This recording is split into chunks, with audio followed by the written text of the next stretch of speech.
Greetings, I'm Ed Steinfeld. I'm the director of the Watson Institute for International and Public Affairs. I'm so delighted to see you all and welcome you to this really extraordinary fireside chat between Director of National Intelligence Avril Haines and our very own Congressman Jim Langevin.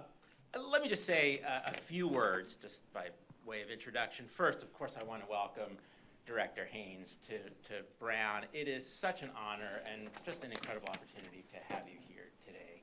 And I also especially want to thank Congressman, Professor Jim Langevin for more than just making this possible. As many of you know, Congressman or Professor Langevin had served the citizens of Rhode Island's 2nd District for 11 terms, 22 years in Congress, and represented them very well. In fact, represented all Americans very well, including in his areas of expertise in national security affairs and cybersecurity. But over the past year, he has been educating us and sharing his wisdom and knowledge with us, and he's also been sharing his network of absolutely extraordinary, exceptional public servants. And Director Haines' presence here today is exemplary of that commitment on Jim Langevin's part. With that, Jim, let me turn it over to you, and again, welcome Director Haines. Thank you so much.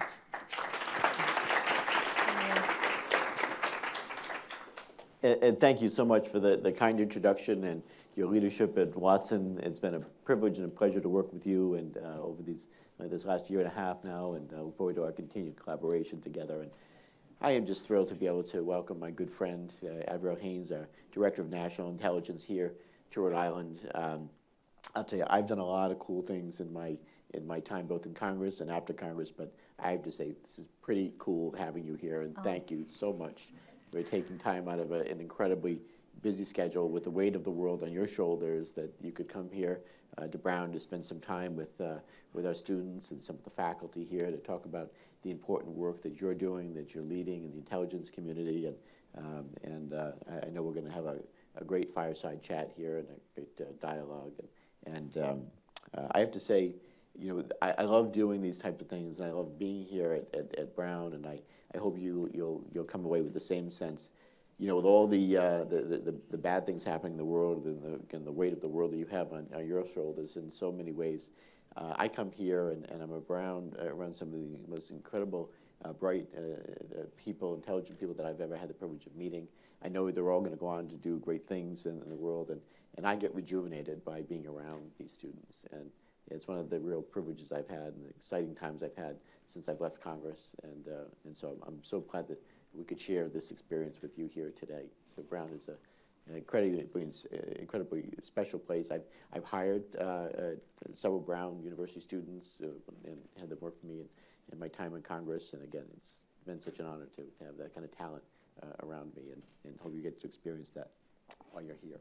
So It's spectacular. No, I had a chance in our roundtable a little bit before just to have an opportunity to talk to folks, and it is really impressive. But I just want to say, Jim, I mean, it is, I can testify to the fact that there is a network of people in Washington who would drop anything just to be able to do something for Jim. And that is because of the leader that you were in Congress. That's because of effectively how you work. You are an ethical, intellectually curious, empathetic human being who, frankly, has made us better. And I'm working with you is among the great joys of my government career as well. So really, thank you very much for everything you've done. thank you, very, very kind. We had the privilege of getting to know each other more than a decade ago. I served in national security in the rated field as a member of Congress as a freshman. Started on the Armed Services Committee my freshman year, and I stayed on right straight through, and then served on the Homeland Security Committee, and then 8 years on the Intelligence Committee, which is where we met when you were Deputy Director of CIA, and we formed a friendship over those years that's endured, and for which I am very grateful. So let me just read your bio. I want to properly introduce you, and then we'll get into some Q&A. But Avril Haines was sworn in as the Director of National Intelligence on January 21st, 2020. She is the 7th Senate-confirmed DNI in our nation's history and the first woman to lead the U.S. intelligence community. Director Haines has deep national security experience. During the Obama administration, she served as assistant to the president and principal deputy national security advisor from 2015 to 2017, during which time she led the National Security Council's Deputies Committee from 2013 to 2015. Director Haines was the deputy director of the Central Intelligence Agency. She was the first woman to hold both of these positions. She initially joined the federal government as a civil servant, and over the last 2 decades has worked in all 3 branches of government, in and outside of the intelligence community and in academia as a research scholar at Columbia University and a senior fellow at Johns Hopkins University Applied Physics Laboratory. So Haines was most recently led the Transitions National Security and Foreign Policy team and served as a member of the National Commission on Military, National, and Public Service. Director Haines received her bachelor's degree in physics from the University of Chicago and a law degree from Georgetown University Law Center. I hope you join me in a warm welcome for Director Haines.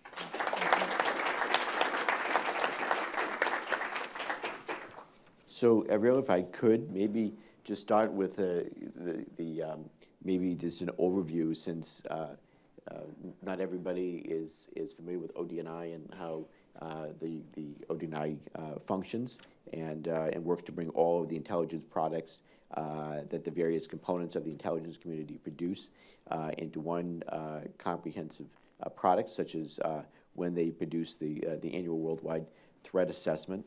I also was going to tie this in too with a student question.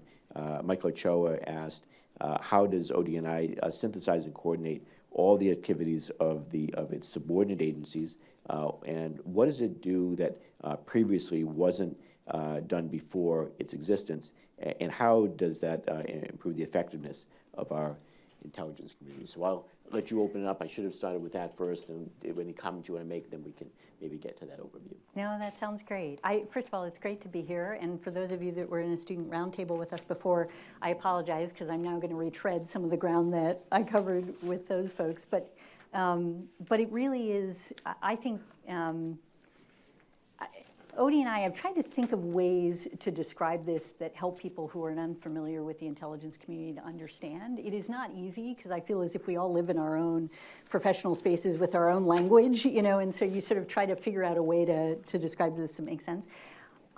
Odie and I, so my institution, relatively small as compared to many of the other elements within the intelligence community, is one of, believe it or not, 18 elements of the intelligence community. So there's 17 other elements to the intelligence community besides Odie and I. And as Jim indicated, basically our role is to integrate, to coordinate, to ensure that there is appropriate collaboration between the different parts of the intelligence community in order to provide intelligence, analysis, information that ultimately helps the U.S. government make better decisions in the context of national security and foreign policy. That is sort of the very broad brushstroke of it.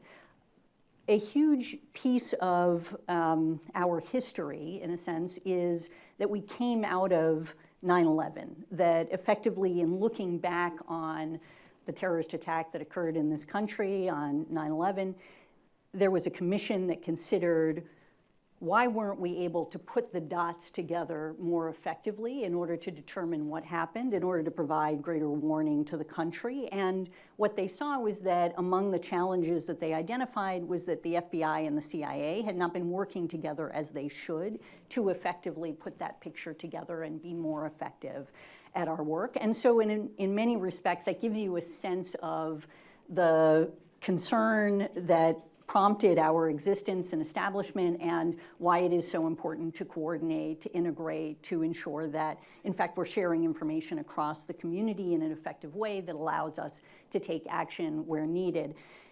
It is also, though, true that a big part of what was happening was that we were in many respects, different parts of the community were expanding around the government. So when you look at the different elements that exist, many of you will know about CIA, about NSA, about FBI, maybe NGA. You know, it's an alphabet soup, right, of various intelligence components that exist.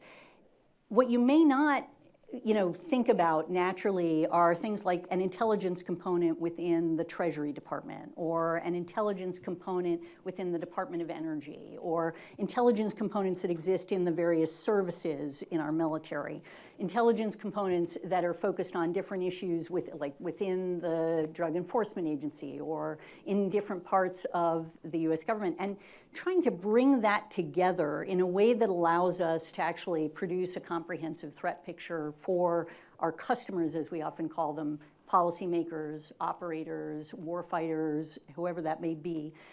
It's critical for us to actually be understanding and bringing to bear the great expertise that we have, the knowledge, the collection, et cetera, that gets produced across the community, bring that together and then produce that picture ultimately for folks. But it is also the case that as you think about these different agencies and different departments, one of the concerns was that they were focused really on their nearest customer, right? So if you're at the Treasury Department, you're focused on what the Secretary of the Treasury cares about, right? If you're a combat support agency, you're going to care mostly about what the Secretary of Defense cares about, right? The President and the National Security Council and the Congress, in a sense, all saw the value of ensuring that we are actually aligning our community, our resources, our effort against what are national priorities. In other words, there's a process that we have in the government whereby the president effectively identifies what are the key priorities. That is informed by the National Security Council process, and that is what we are supposed to be prioritizing across our entire community. Those are the critical issues that we are supposed to be focusing on. So there's a lot of value, in a sense, from my perspective, in doing the kind of integration and coordination that I'm describing in order to ensure that we're providing that comprehensive threat picture. That is manifested in many respects in the annual threat assessment that we produce, and we bring that to Congress. I'm doing a hearing tomorrow on that before the Armed Services Committee, but have already done hearings essentially before our intelligence oversight committees on this issue. And that is, when you look at that threat assessment, it's just enormous. It sort of covers the waterfront, right, of kind of a baseline assessment by the IC on all kinds of national security threats that are of particular US interest. And so you see that as sort of one example of the work that we're doing, but also that we're allocating resources, that we're thinking long-term, that we're building a community institution, that we're recruiting the talent that we need, so on, for the future threats that exist. And having that conversation across that community is really useful, I've found, in trying to set forward that kind of vision and think through what are the challenges we're going to be facing in the coming decades so that we're actually prepared for those issues. I've always believed that the work that you all do and the work of ODNI, it shows so vitally important to the security of our country, and that it helps policymakers make the very best decisions. And obviously, good intelligence is always going to be the pointy tip of the spear. I see it as a force multiplier. Yeah. It can either keep us safe, or it might avoid being in harm's way. But it also, bad decisions or bad intelligence could also get us into making some not good decisions. And the Iraq War was a perfect case in point. I remember being a freshman on the Armed Services Committee and listening to the Intelligence Committee at the time, then presenting a case for going to war. And I remember not seeing it. I remember the Deputy Director of CIA came in and briefed us in a classified session at the time, and I remember being at a couple minutes late for the meeting, and we were supposed to understand that was the smoking gun at that point, and I see. And I asked, one of the first questions I asked was, I came in late, did I miss it? Because where's the smoking gun?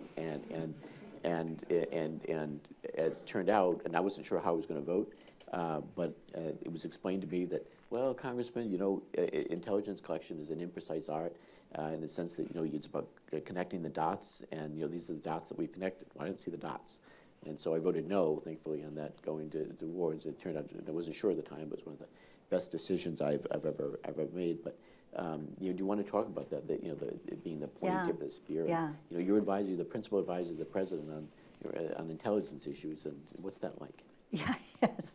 Yeah, no, there's a lot in what you just said, because I think one of the, Bob Jervis was a professor at Columbia who actually examined what we did in the lead up to the Iraq war and our determinations on WMD. And he was somebody that I had an opportunity to work with even before I went to Columbia, but at Columbia as well. And he died a few years ago, sadly. But I have to say, like, it is a very good example of how having somebody from the outside actually examine our work and help us understand what we ultimately, what mistakes were made and what things might have been done differently in order to improve our analysis in those periods is absolutely critical. I mean, so one thing just to pull the cord on is I think the relationship between academia and the intelligence community is vital to us actually getting better and learning and ensuring that we're actually learning the lessons of our mistakes and improving over time. And it's one of the things that that we really, I have to say, Bob Jervis was well loved, and you might not think that in the community. And when he passed, I came to Columbia to do a speech on to honor him. And I cannot tell you how many analysts across the community reached out with a story about how they learned from that process. And I think one of the things that we, I feel very strongly about the fact that, yeah, we get some things right, we get some things wrong, and we have to be able to talk about that and get better through the process. And having the opportunity to do that in a constructive way is really fundamental to our capacity to make better decisions in the future. I would also just say, I absolutely agree with you. There's this sort of you getting it right or you getting it wrong. More often what I find is that what's challenging is actually ensuring that you're asking the right question, or you're answering the right question, rather, by policymakers or people who are making decisions, and you're getting them information in a form that they can use at a time that they need it, in a way, like that is focused on the right issues for them to make the decision on. So I'll give you some examples of this. A lot of our work is basically producing analysis for interagency meetings. We'll have a discussion on X, Y, or Z. It might be a strategy that's being developed by the policy community. It might be that a crisis has occurred. It might be that there's some particular issue that we're looking to promote an initiative on, any number of things, right? And in that context, because we try to keep ourselves relatively separate in the intelligence community, in other words, we are not in the policy discussion and debate, right? We are simply trying to inform it. And because, in the culture and environment that we try to inculcate, what we are also trying to do is make sure that, we sort of say in a shorthand way, speak truth to power. In other words, that we are in fact promoting the view of analysts based on their tradecraft, their training, what it is that they've learned through intelligence and open source information. They're putting that forward, and we're not trying to filter that in any way as it goes to the policy community so that they can make decisions based on the best information that we have, and that the people who are writing it, for example, do not have a dog in the fight. They're not somebody who is already convinced or sort of is at the same time trying to sell a policy as they're trying to help people understand the landscape within which that policy is ultimately going to be enacted. And so as a result of that kind of effort to create some independence and provide some support for them to be able to say exactly what they think, there often is not as robust of a conversation between the policy community and the people that they're ultimately serving. And as a consequence, you sort of have to go through a process whereby you're trying to ensure that there's sufficient connection, that they are actually addressing the most important issues for the policymakers or the operators who are working on these issues, and give them answers to the right questions. And that's much harder than it sounds. It really is a remarkable sort of evolution. And when you have like very senior analysts, I think you find that their judgment about, they get a request from the policy community, we want something on X, and they say, I actually think we should approach it in the following way. And that makes all the difference in the world to actually setting up for a better conversation to make better decisions. So I agree, there's places where you want to make sure that you're right, essentially that you are in fact, giving a good warning or that there's something else wrong. But there's also the sort of, what you don't say matters, right? And actually thinking about what information you're putting forward to people who rarely have much time. They are trying to, go through a process on a very fast basis. Your paper may be the only thing they read before they make a decision on these issues, after they listen to the policy community. And so making sure that you've covered the waterfront and you've given them sufficient context for that decision is absolutely fundamental. I don't know if that makes any sense. It does. It's excellent. So, I said in our introduction, the fact that you could come here, you have the weight of the world on your shoulders, and there are so many different threats that we have to be concerned about on any given time, on a daily basis. Could you provide an overview of some of the most pressing threats right now facing the country, and how we're positioned to guard against those threats? Perhaps an overview of the worldwide threat assessments, or in particular, if you could talk about the warning that FBI Director Wray recently talked about his concern about a potential attack against the homeland. Yeah, so the annual threat assessment, I think it's like 60 pages. It's quite lengthy, and so I won't do a full exposition of all of the different things that are in the annual threat assessment. But I think one of the things that's interesting in the forward, we tried to sort of highlight a way of framing the threats that we're facing in the country today. And we focused in on 3 categories of threats. There's sort of the first category, which is really about strategic competition. And this is with authoritarian governments that are ultimately trying to undermine the rule of law and sort of undermine the open international environment that we and our allies rely on for free trade, for commerce, for the free flow of information. And that is principally China and Russia, and we go through a series of state actors that we're focused on in that context. The second category that we talk about is intensifying and increasingly complex transnational threats. And what is, I think, especially challenging as you get through these different categories is how much many of them are interconnected. So in other words, when you, to pick an area that you know so much about, cybersecurity, we obviously see an increasing threat in the cybersecurity environment. One of the challenges is trying to understand and sort of detangle who's actually behind it, right? So you've got a variety of non-state entities that are engaged in cybersecurity threats, ransomware attacks that are rampant. In fact, I think they went up about 74% globally between 2022 and 2023. And the vast majority of those are effectively, folks who are looking to get money and power and other things through their efforts. It's a kind of a transnational criminal element to this, right? But you also have state actors that are behind cyber threats that we're focused on. And you sometimes have proxies that the state actors use, right, that sometimes are acting on behalf of a state actor, sometimes are not acting on behalf of a state actor, sometimes they're looking to gain money or other things from it. So trying to actually understand that landscape is quite challenging. And when you look at the transnational threats that we go through in the annual threat assessment, you'll see a variety of different ones where you recognize that there's sort of state actor and non-state actor elements to them, and they interconnect in different ways that make it much more challenging for us to sort of predict and forecast ultimately what the implications are of particular events and issues.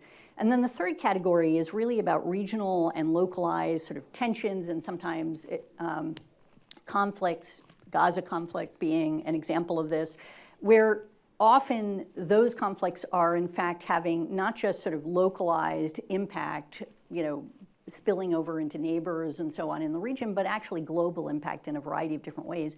And it's another example of where, in many respects, these interconnect. So, for example, we see with the crisis in Gaza that this is actually something that is galvanizing in a variety of ways terrorist groups in different parts of the world. Sometimes they're ideologically aligned, sometimes they're not, but nevertheless it is having an impact. And so that's sort of another example of how many of these categories of threats kind of interconnect.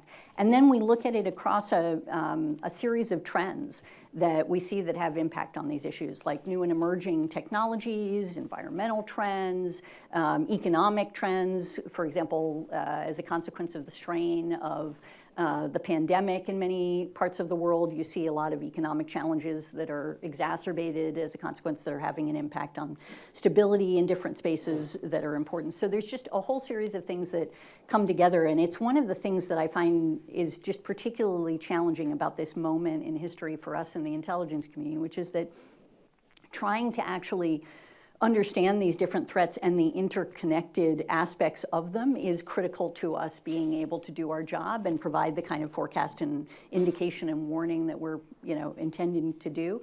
And it is, and often they are having systemic effects that we're trying to pull apart so that we can actually give people, here is information that will help you to make decisions now, but here's also what you might be seeing in the coming years, ultimately, that you should be preparing for. Excellent. And I was going to, you touched on several of the topics that I was hoping to get to, but is there anything that you want to or can comment on about, for example, the Russia-Ukraine war, and that's how it's impacting national security, the Israel-Hamas war, how it's impacting national security, and then anything else you want to say on cybersecurity and who the worst actors are that are impacting us and how we're preparing or pushing back against that. Yeah. Okay. All right. I'll try. Maybe I'll start with Russia, and then we can pull it as you think useful. I'm trying to think like what's most useful to all of you. We're right now at a point where we would assess that essentially we often refer to it as Putin thinks that time is on his side. This is kind of our classic way of expressing it, which is to say that ultimately right now Russia is sort of making incremental progress on the battlefield on the front lines. And it's costing them an extraordinary amount, by the way. And in fact, they've suffered more casualties now than they have since World War II. They are, they spent hundreds of billions of dollars on this conflict. They've set back their ground forces by years. They've ultimately precipitated so many of the things that they were seeking to avoid, such as the enlargement of NATO. If you'd asked us any time before the invasion of Ukraine whether Finland and Sweden would join, we would have said no, that is not very likely.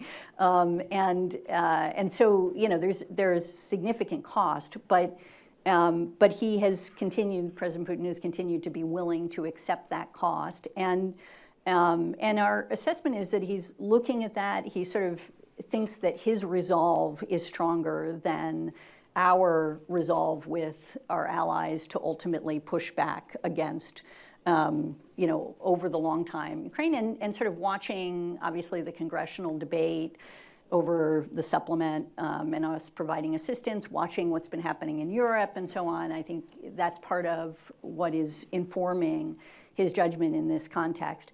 And he has been openly expressing now for months that he'd be interested in talking to Ukraine and the United States about the future of Ukraine. And we judge that, and this will be obvious to everybody, that he has not really changed his strategic objectives. He is not indicated, and we would assess that he would not be willing to make any serious concessions in a discussion along those lines. What he sees is an opportunity to ultimately try to get concessions from Ukraine in this period in order to try to continue to wait things out and reconstitute his military in order to be able to come back at essentially to achieve his ultimate long-term objectives that were part of his objectives for the broader invasion that he engaged in. And And so that is driving, in many respects, him to take more aggressive action that's asymmetric. So we've seen, for example, in the last several weeks, attacks on Ukraine's critical infrastructure, on their energy grid, things along those lines. He's taking more aggressive action in the region, and ultimately likely sort of assesses that those are things that will promote, talks on his terms, in effect, in this context.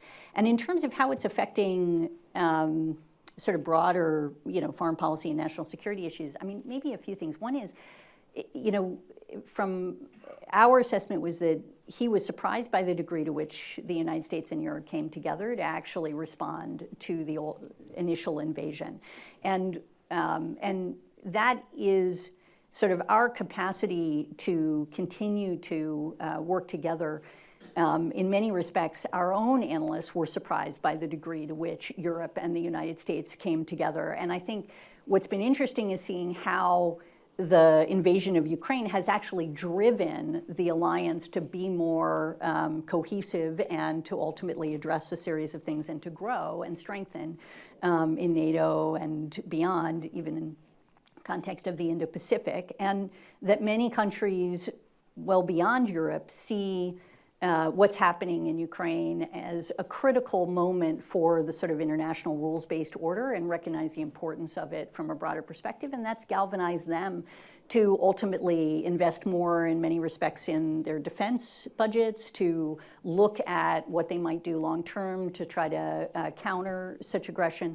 That's been one of the aspects of what we've seen. On the other hand, we've also seen that with the degradation of the Russian ground forces, that in many respects this drives Putin and Russia to ultimately, in a way, kind of double down on their asymmetric threats. So things like their nuclear capacity, other spaces where they see cyber and so on, as having an opportunity to ultimately project power, not through their conventional forces, which are now strained in many respects, but through other means that they are looking to invest more in that. But also, again, you will see that Putin has made a number of announcements that indicate a much more significant investment in their own defense budget than he's ever supported previously. And in fact, he's criticized the Soviet Union as having lost track of how much they were putting into their defense budget and that undermined their economic security in effect, and yet now we're seeing them roughly double and more their investment in their defense budget. So it is interesting to see how that will develop, whether or not that will actually ultimately be a long-term error, or whether or not that is in fact something that they're able to maintain and to to pursue consistent with their objectives. So maybe those are some of the initial. Does that make sense? Sure. Yeah. And you could see, obviously the topic is the news a lot right now. The Israel-Hamas war, and how do you see that playing out, and how is it maybe affecting our own security, since we're so closely aligned with the survival of Israel? Yeah, it's a really challenging. I mean, I think obviously there's tremendous hope that there will be a hostage deal and an opportunity for a ceasefire and a potential then to really sort of work through how to get to another stage in this conflict. And I think that's sort of a critical piece of what will be determinative of the trajectory ultimately. A lot of what we spend our time on is frankly figuring out how to help to avoid a further escalation and expansion of the conflict. And that is a tremendous amount of work, and it's in many respects it's a part of what the intelligence community, in my view, really does well, but it's also highlights how important intelligence is, which is to say that when you have a region that is roiling from a crisis like this, where there are a really extraordinary number of actors that are ultimately involved in the crisis. So you have Hezbollah to the north of Israel in Lebanon, and they're currently trading effectively strikes on a daily basis, right? They're doing so in a relatively limited way, and our assessment is that Nasrallah, the head of Hezbollah, does not want to actually see this escalate into a full-on conflict with Israel in the region. But actually having the intelligence at this moment is part of what helps you to avoid unintended mistaken escalation in those scenarios, and that is a critical aspect of what we try to ensure that, that we're helping to manage in a sense. You see what happened just recently between Israel and Iran, and seeing whether or not that can actually, how that trajectory moves, because that was a fairly unprecedented back and forth, obviously. You see the Houthis getting involved from Yemen and attacking commercial ships and so on. And all of these things are happening at the same time, and you're trying to figure out how is that going to sort of evolve, and how can you help to avoid increased escalation in these spaces. And yet another critically important element of this are the attacks of militia groups that are on the ground in Iraq and Syria against our forces in the region. And I mean, we have seen, over 100 of attacks on them over the course of this period, and that's been a critical issue, obviously, for us to focus on and to ensure that we can do the best we can to protect our forces. To the degree that you can comment on it, to what degree do you think that, say, Hamas and the Houthis are acting on their own, and to which degree do you think that Iran is pulling strings here and is a major influence? So certainly a major influence in the sense that, but different relationships between Iran and Hamas versus Iran and the Houthis. So with the Houthis, yeah, it's hard to talk about this in an open, but with the Houthis, they have had a long-term relationship. They've provided funding and training and weapons and weapon components to the Houthis over time. But the Houthis are relatively independent in the sense that they are, it is not as if they simply take orders from Iran, and yet they certainly have influence. They have the capacity to make the Houthis more effective ultimately in the attacks that they take. But, in a sense, also the relationship is one where I think we would say that they are interested in Iranian objectives and concerns. With Hamas, similarly, there's been a long-term relationship, but it's also been fraught at different times. Hamas took a different, did not support Assad during the Syria peace. There was a break in effect between Iran and Hamas during that period. There were different moments, in a sense, in their history where they've had different perspectives and so on, and yet Iran is a major ultimately supporter of Hamas and gives them, as I said, funding, training, weapons, other things like that over the decades. So this is, again, I would say that it's not that Hamas, just takes orders, but right now in particular, Hamas is quite beholden to those that are supporters of them, and so as a consequence, even greater influence could be, achieved. Thank you. Those insights are very important. Maybe I could shift gears for a little bit, since we have the 2024 elections coming up, and we talked about Russia, and we haven't really talked a whole lot about China yet, but I've always, in my view, misinformation, disinformation campaigns are, for what I've assessed as it's a classic low-cost, high-payoff intelligence operation, on behalf of Putin, that he can sow distrust here in America. So how are we pushing back against that? I know just last night in the news, spoken how Russia and other adversaries are using misinformation or disinformation campaigns against us. The degree to which you can you discuss the threat and what we're doing to protect against it, and then how are we preparing to secure the upcoming elections in 2024? Yeah. So we obviously spend a lot of time on this, and it, not just within the intelligence community, because we're really only one piece of the apparatus within the U.S. government that works on trying to secure the elections. it is, we're working very closely with CISA, which is within the Department of Homeland Security, and they work very hard to secure our infrastructure, our critical infrastructure, including our election system. We work with the FBI on these issues. We work with the broader Department of Homeland Security. We work with agencies and departments across the community. And a lot of what we do is ultimately identifying intelligence that helps us understand where there is a foreign threat to our election. So where there is misinformation or disinformation being promoted by a foreign actor, we are looking to try to identify that misinformation or disinformation. There are efforts to try to target a particular candidate or election. And we have a process whereby we ultimately highlight that information. It might be that it's information that we want to get to the candidate, right? So in other words, we are basically doing a defensive briefing to that candidate. You should know, here is what we see, here is, they may be looking to approach, or they may be looking to do something that is to, have an impact on your election. And another piece of it, of course, is also identifying where there is foreign actor activity coming into the United States that the FBI can take action on in the context of a law enforcement action or things like that. Obviously, those are critically important. It also sometimes may get to the point where we end up making a public announcement so that people can understand what it is that's happening. And in the context of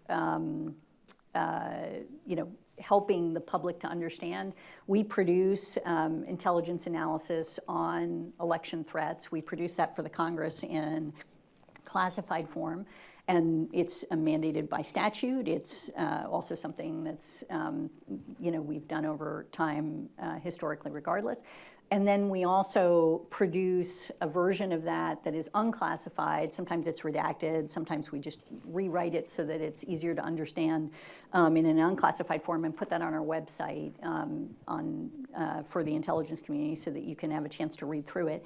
And among, of course, the threats that we consistently identify has been Russia and their efforts to try to influence our elections. And they typically, in their sort of foreign information operations against the United States, they typically focus on a kind of a series of general narratives. One is that they're trying to basically undermine democratic processes. So it's a sort of credibility in democratic processes. And so that is sort of one form of information campaign. That might be sort of trying to degrade people's confidence in the election process. In other words, trying to give them the sense that don't even bother because your vote isn't going to count, kind of thing, and this is not a process that works. Or it might be in other types of misinformation, disinformation that's put forward. They also focus in on trying to exacerbate socio-political divides within our society. That's much harder for us to frankly pull out, because often that may be ultimately them trying to echo, in effect, what has already been said by somebody, right? And it's a way to increase or exacerbate, in effect, the kind of hate speech or other types of speech that might be relevant to that.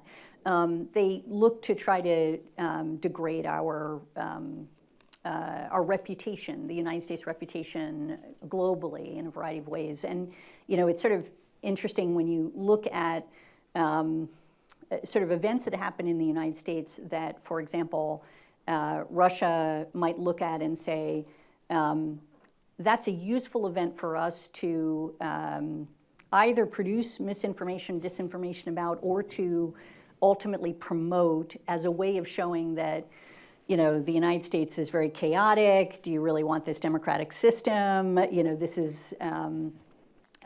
is much more challenging than it looks, and also doesn't produce effective governance. Like, that is something that Russia will push out generally into other audiences globally, particularly in the continent of Africa or in Latin American places, and we see that. Whereas, interestingly enough, in that context, what you see is China actually focusing it internally. So in other words, that's something that they might promote within their country for their own domestic audience. So there's sort of different approaches that each of them have. And I would say on the China side, much of the effort in information operations is actually about promoting China and promoting China's policies and sort of trying to highlight them through different lights. It's a slightly different version than what you see from the Russia misinformation, disinformation operations in these spaces. Sure, which is, you don't have to comment, but it's probably one of the things that we need to, that many policymakers are concerned about on a platform like TikTok, right? And then could be used as a means to promote a narrative in addition to intelligence collection? I won't ask you to comment. You don't have to do that. But I did want to, because our time is short. In the news and everything we're talking about right now is you hear about AI, and I wanted to ask you to comment on how the intelligence community will use AI to produce better intelligence products. Clearly, it will make probably the work of the intelligence community easier and more effective. But also, it's going to make things perhaps more difficult, especially how our enemies and adversaries are going to use that technology and leverage it against us, or to their advantage against us. Yeah, definitely. I mean, we spend a lot of time, on the one hand, trying to understand essentially how these new and emerging technologies, including artificial intelligence and generative AI and so on, are affecting society and how they might be exacerbating particular threats that we're focused on, whether it be in the context of information operations along the lines of what we were just describing for election threats, for example. And just to give one example, in Slovakia, there was a parliamentary election, and what happened was you saw an audio recording being released within 48 hours of the actual election that was a faked through AI technology, right, like audio, that ultimately, when you listen to it, sounded like one of the candidates talking to a journalist about how to rig the election. And because they had a 48-hour period during which you were unable to basically talk about the candidates, made it very hard to respond and to actually identify that as a deep fake. And actually that person lost the election. But it gives you an example of just how critical these kinds of technologies can be to the threats and concerns that we're focused on.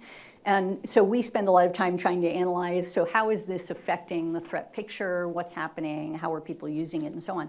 But to your point, like, we also spend time thinking about how we can counter it and how we can use it in our own work. And we, of course, already use artificial intelligence and machine learning in a variety of different ways within the intelligence community to try to be better at our jobs in so many ways that you can imagine, including just the sort of exploitation of enormous amounts of data that the intelligence community ultimately has, but also to think through how we can use it to our advantage, frankly, in the context of actually promoting greater application of privacy and civil liberties issues like homomorphic encryption or other things like that that can actually make it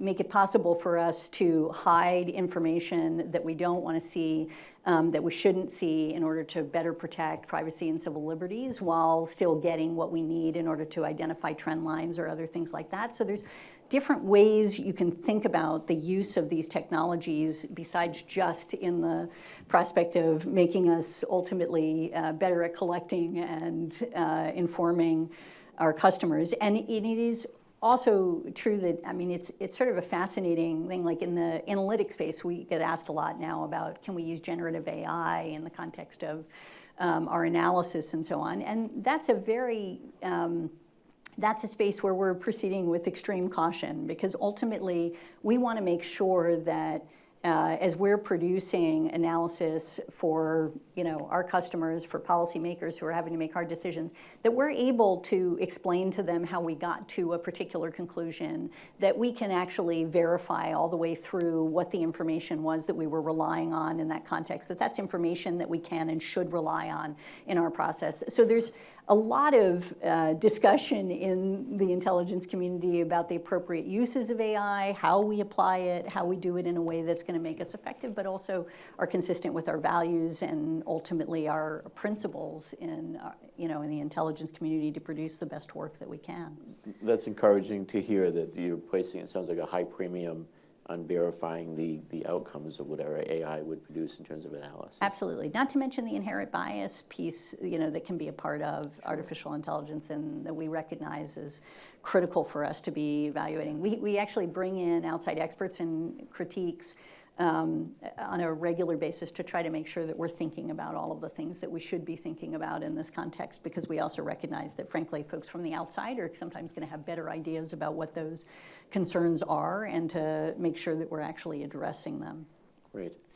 And I want to get to a couple of the student questions, but I know this is something you care passionately about. I remember back in my days on the intelligence community, and the intelligence committee, and then you obviously being an attorney, but also being at the White House as Deputy National Security Advisor, and now at ODNI.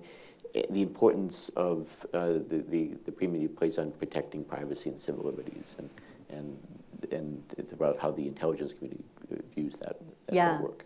It's fundamental to everything that we do, and I think about it in a few different ways, and hopefully this will make sense to all of you. But I often I find that the conversation is pitched as there's this tension between national security and civil liberties and privacy, and that you're sort of trading off one to get to the other, in a sense. And I really do not see it that way. I reject that as a paradigm that is appropriate for the conversation. It's not that there aren't ever places where one can affect the other and attention evolves, but the reality is that, in many respects, you think about it in a variety of ways, like through security, you can actually promote civil liberties and privacy, because in fact, you want to have a society that gives you the capacity to have freedom.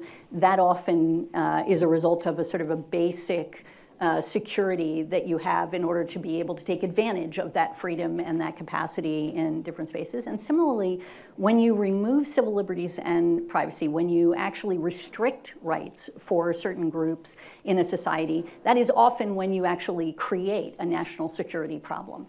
It is one of the, I think, basic values of our country that ultimately the diversity that we have, the capacity to have a system that respects the rights of all people in our society is one that ultimately not just produces the kind of society that I want to live in, but also makes us more secure in many respects. And I think that is something that many of us, at least I feel in the intelligence community, understand and respect. And when we take action that is not only inconsistent with that, but is perceived as ultimately undermining civil liberties and privacy, we lose our legitimacy. It is one of the challenges. Obviously, we are beholden to the democratic system, and if we are perceived as having overstepped in different ways,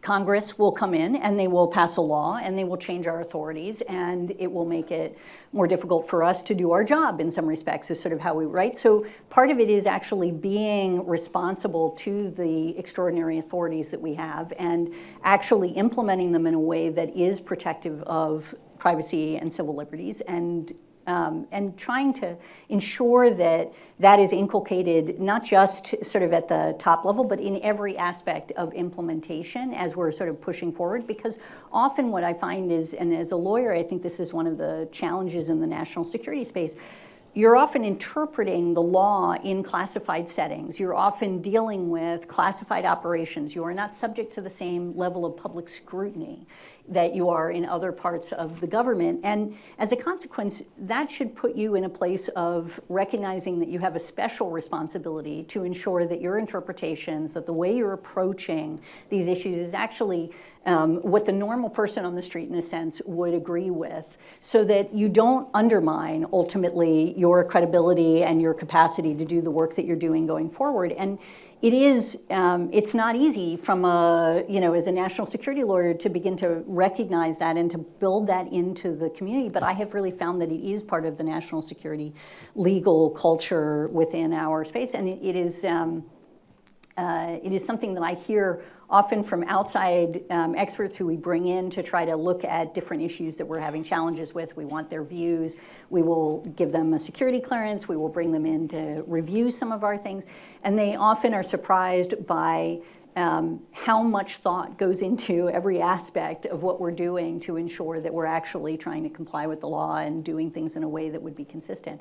I also see this as critical to us being effective at our job in another way, which is to say that if we are not trusted by the public, then when we issue a warning or we say something about the national security issues that exist around the country, we're not going to be trusted.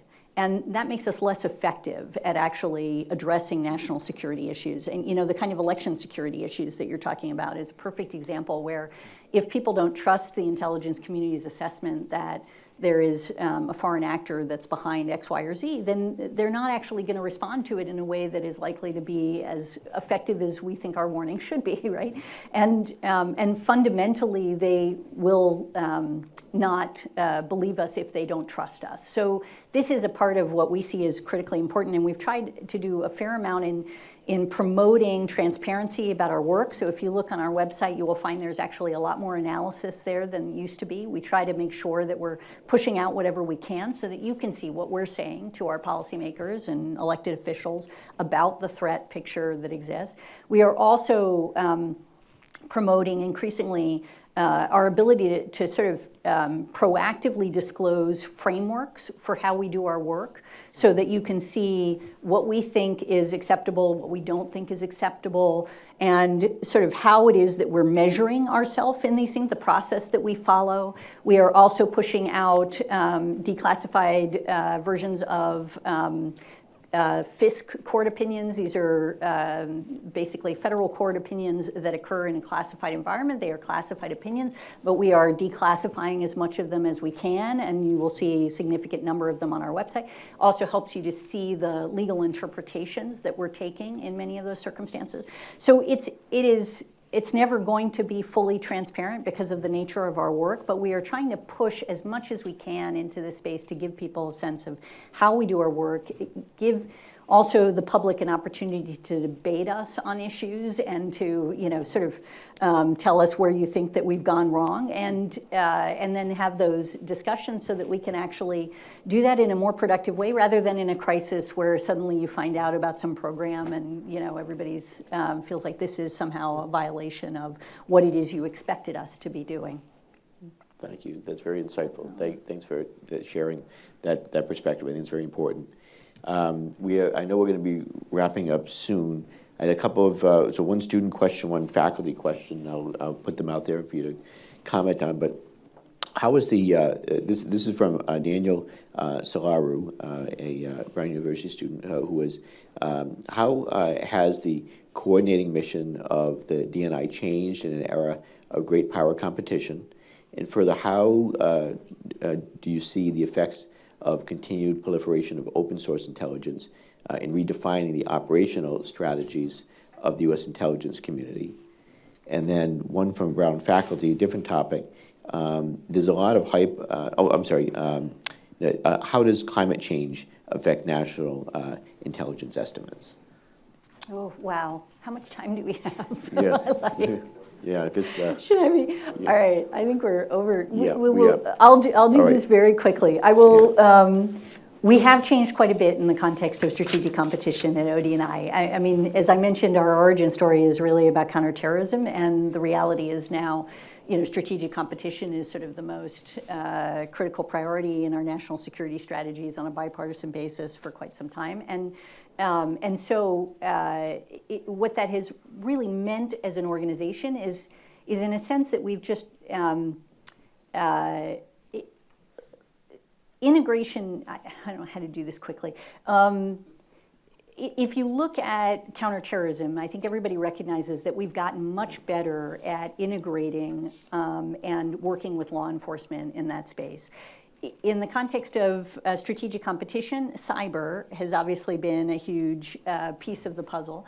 That is a place where there's not as much of the kind of integration that you see in the CT space, but it has moved definitely in that direction. And the question is, and so we spend a lot more time on ensuring that we're doing the kind of integration in cyber and in other spaces that we need to do. On the second page, on OSINT, I see it as fundamental in so many different ways, and we recently named an OSINT executive. This is somebody who's basically looking across the community at open source intelligence work. We are working with folks throughout the community who are already doing OSINT, but what we're trying to do is actually both ensure that it is feeding essentially our kind of daily activity work that we do, but also that it's actually feeding the sort of broader enterprise of all source analytic work that we do for strategic questions. So it's both important from a tactical perspective and from a strategic perspective, and maybe that's as much as I can say on that. And then the climate, We're probably now we're Okay. kind of over time, and I apologize that we didn't get to that. So we could be here for another couple of hours. I know. And apologies. I feel like I bore you to death. So I don't. You've been wonderful in terms of covering a lot of the landscape here. And let me just, in wrapping it up, give you the final word. It really is all about the people doing the important work. And can you maybe just wrap up and talk about obviously the importance of those who, the people who do the work of the intelligence community, and what you're looking, since there's a room of incredibly bright young people here who might think about going into this field, what you're looking for in future intelligence officers. Yeah. So, I mean, in many respects, I'm here because of Jim, but I will tell you that the other reason that I'm really here is because I would love to see more of you come and work in the intelligence community. The quality of students, the people who are here at the university are extraordinary. And it is, and I'm clearly biased, but it is one of the most incredible places to work. And I'll just tell you, first of all, it is incredibly intellectually challenging. Like, you get to work, there is no area of expertise that we do not need in the intelligence community, because we're trying to understand the entire world, and we're thinking about, long-term trend lines, short-term trend lines. It is, it really doesn't matter what area of expertise you have, we would be interested in you. And it is a place where you are constantly learning, and at least from my perspective, that makes me feel more alive. And one of the reasons that I like going to work, I get to get up in the morning and see, just the different products that are being produced across the intelligence community on a range of issues that sort of gets me thinking about other questions. So it is also about the people. The people are extraordinary. You do not join the intelligence community if you're interested in fame or fortune. That is pretty obvious. And as a consequence, we get people who are just brilliant, but nevertheless focused on what they can do to make their society better, to ultimately promote working with other people to do something that they couldn't do alone. And that is such an extraordinary feeling. And I think when I talk to people who've left government and left the intelligence community, the first thing they talk about is that they miss the people. It is really an extraordinary group of folks, and it's very hard, I know, for any of you who don't necessarily know the intelligence community to see that, because it really requires working within our community to do that, which is why I recommend that you consider doing internships or other things like that just give you an opportunity to see it a little bit for yourself, get in the institution and see if this is something that you would like. If you are interested, we have a website, www.intelligencecareers.gov, and it will show you all of the internships at different phases of life that are available across the community, so you can pick whichever part of the community you're interested in. So that is another piece. The other thing is it's an adventure, and I mean, I've worked in different parts of government, and honestly, I think what was, particularly as a young lawyer, for example, I ended up getting to do things that I thought, I have no business doing this. Like, I cannot believe they've given me this project. And the fact is, it's an all hands on deck kind of situation in government. We are desperate for great talent, and we often do not have enough people to cover the really challenging issues that we're covering. And as a consequence, you tend to get to do some very cool things very early on in your career. And it's an extraordinary experience to be able to feel as if you're both having an impact on something that's important. that may be on the front page of the Times and, you know, whatever it is that you read, but it's also something that you're gonna really, I think, grow from the people that you get to meet and grow with and learn from. So that at least has been my experience. I hope you will have a chance to meet others in the intelligence community and to consider the work, because we absolutely are focused on trying to get the best possible talent into the community, to actually develop that talent and to retain it. Because we have so much great talent in the community today that we want to make sure stays. Well, I am maybe a little biased, but in my years of experience, I've always been impressed by the incredible dedication of the men and women in the intelligence community who go to work every day trying to keep the country safe and do the right thing. Yeah. And I'm so glad that you're leading them, and I'm so glad that you could be here with us today. You've been so gracious with your time. I know we went a little bit over. I apologize, but please join me in thanking Director of National Intelligence.